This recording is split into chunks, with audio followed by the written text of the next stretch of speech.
A Year and a Day by Francis Rosenfeld. July, the festival of the Chariots. The middle of July brought with it an abundance of early harvest, but the caretakers were so busy.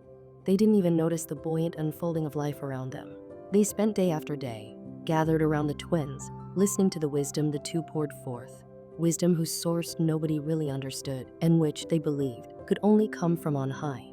"What about you, doyenne?" Aifa asked. "Haven't you heard this before?" "Oh, no, child. No 2 years' teachings are ever the same.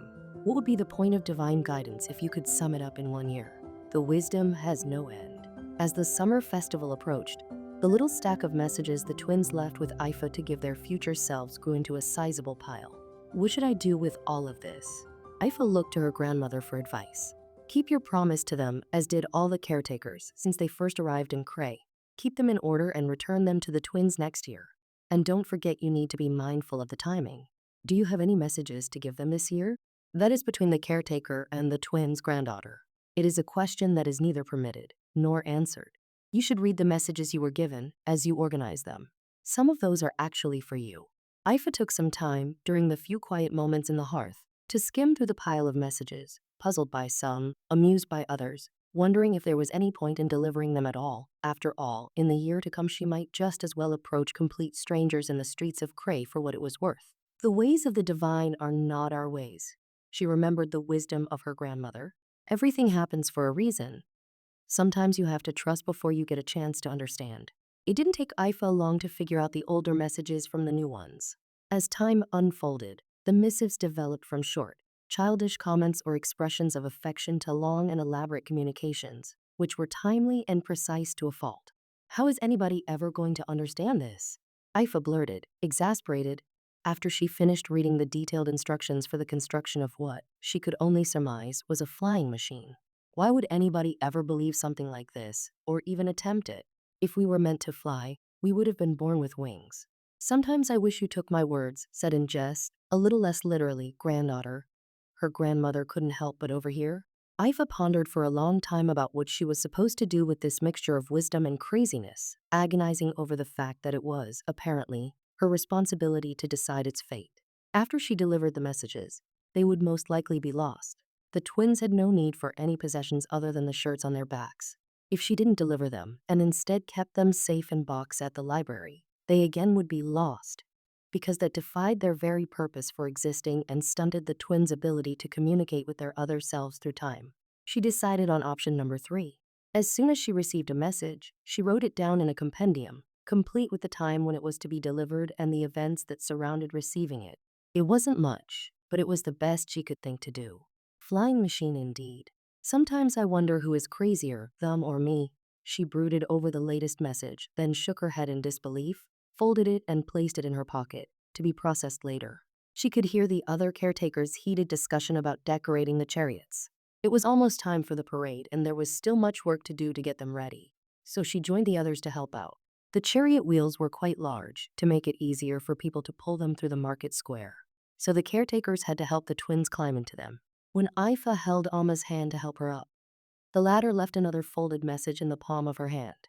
The chariots advanced slowly through the crowds, in the middle of cheerful exultation and dancing for joy.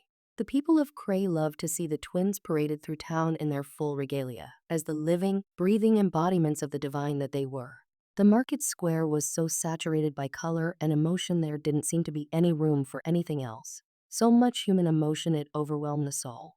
Joy, sadness, elation, longing, all melted into a thick, heavy blanket that weighed the twins' spirit down like lead. The people of Cray didn't notice. Each one of them focused on bringing their portion of this gigantic shared public emotion to the square, impervious to the others, in a communal outpouring of the soul. The twins' faces were impenetrable, like stone. One couldn't read any emotions on them, as it was fitting for living deities. They seemed so far removed from the daily concerns and tribulations of the people. But as the burden of emotion became heavier and heavier to bear, the smallest teardrop gathered in the corner of Zhao's eye and made its way down his cheek, slowly losing its own substance in the process. As if waiting for a sign, the clouds gathered over the horizon, so thick and waterlogged it felt like they were dragging on the ground. Zhao looked at them, like he expected them to come, and his relief allowed a second tear to follow the first. Deafening thunder shook the heavens, echoing between the old stone walls before it retreated in a low rumble. Another tear flowed down Zhao's cheek. That's when the rain started. People cheered, elated, pulling the chariots around the square in the pouring rain, grateful for the blessing of the crops, grateful for the harvest, grateful for life itself. As Zhao's tears flowed freely on his face, water rushed through the stone streets, down ancient steps and narrow alleys, washing them clean. It flowed through hidden aqueducts back into the fields, to water the crops, parched by the summer heat, and rushed in beautiful waterfalls down the cliffs, back to the sea. Aifa had participated in this festival many times, but she had never been close enough to the twins to see what was actually happening. She always took it for granted that the twins' nature was in some unknown ways transcendent. But this was not a subject that occupied her mind. She had her education, and her family, and all of the activities and social events that marked the life of the city like an animated calendar. So metaphysical issues were never high on her agenda. These were things the elders pondered, mostly because they had fulfilled their social obligations and had nothing better to do with their time. But now, as she watched Zhao cry rain from the sky, her heart skipped a beat and really started wondering what kind of beings the twins were. They looked human in every respect, and in some ways they were very naive, childish even, and yet Aifa could feel their presence touch her, even from a distance, in an undeniable way she had no way of describing. "What are they, doyenne?" she asked her grandmother, when the shock of what she had experienced receded. "That is the mystery," grandmother replied. "We have been the caretakers of this mystery for many centuries, and still nobody knows." She looked up at the sky, from where rain kept pouring thick and heavy. "We need to bring the twins back to the hearth. We don't want them to catch a cold."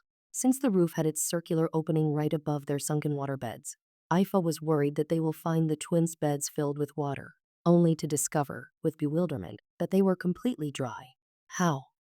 She started asking her grandmother, who stopped her question with a gesture of her hand. "Don't ask questions you already know the answers to, granddaughter." The caretakers ran around the twins like mother hens, bringing towels and dry garments, and starting a fire to keep them warm, even if it was the middle of July. Outside, the rain kept pouring down, its even patter interrupted by the rhythm of powerful lightning and thunder. The twins were tired, more so than Aifa had ever seen, and curled up in their sunken beds like cats, mysteriously shielded from the rain falling from above, and immediately fell into a deep sleep. "It is the rain," grandmother said. "It soothes them. Maybe it reminds them of home, who knows?" The hearth turned very quiet, as not to disturb the twins' slumber. The caretakers moved around like ghosts, attending to their chores, the shuffle of their bare feet on the stone floor drowned by the powerful rapping of the rain. Aifa finally found time to get out of the wet clothes herself, and as she changed, she remembered the little message Alma had given her before she got up in the chariot, and reached eagerly for it. It was so badly soaked she worried it was going to fall apart in her hands as she tried to open it. But it didn't. The ink was bleeding onto the page, almost washed away in places. But the message was complete enough to read, so there was no doubt about what it said. Unlike the previous notes, it was very short, dated 1 year from now, and it only said, "We did remember."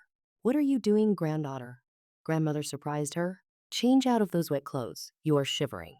Aifa obeyed, with mechanical gestures, her mind fixed on something else. She wondered, since the twins seemed to be tuned into their future selves, whether she could ask them questions about the following year, whether it was even allowed. And if it was, did she really want to know it? It was a great responsibility, learning about the future. Her grandmother seemed to guess her inner struggle. "I see that you found something else to place your fears on. Why don't you fear the past instead? I'm sure there must have been something unpleasant in it. And the past is just as much with us as the future. Stop waiting for the next breath, granddaughter.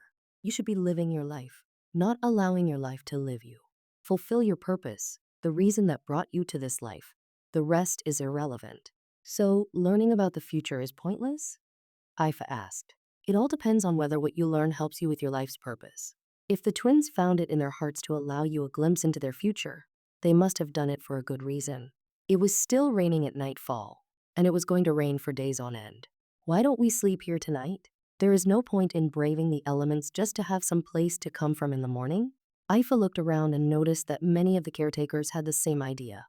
They were lighting candles and laying pillows on the floor, and brought soft blankets closer to the fire to warm them up. The rain continued through the night, whether it was the rain or the exhaustion of a very emotionally charged day. Everybody fell into a deep sleep without dreams. Aifa didn't know what it was that awakened her in the wee hours of the morning. But when she opened her eyes, for just a fraction of a second, she could swear she saw a water's surface gleam softly from the twins' beds. The vision disappeared immediately as her rational mind went back to processing the reality around her, and she saw them as she was supposed to see them, two siblings, looking so much alike it was hard to tell them apart, curled up like cats under their soft blankets. Aifa assumed she was still dreaming when she first lifted her head from the pillow, because she couldn't have seen what she saw.